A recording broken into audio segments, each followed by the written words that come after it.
Čau visiem maniem foršajiem sekotājiem.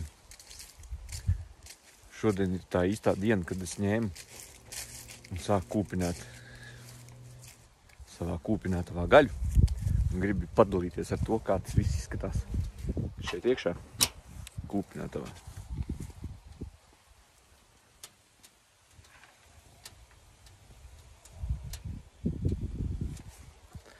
Īsti nevar saprast, vai jūs redzējāt vai ne. Bet pamatā šodien es kūpinu vistu. Es kūpinu cūgaļas karbonādu, jo sieviņas gribēs cūgaļas karbonādu. Ko es šodien esmu izdarījis dārzā? Es nopļāvu zemens ar trimeri.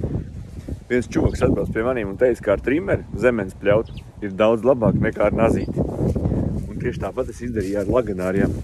Tās, kuras es audzēju, nevis kuras, bet izauga tikai viens tāds, bet tas bija pa visu dārzu.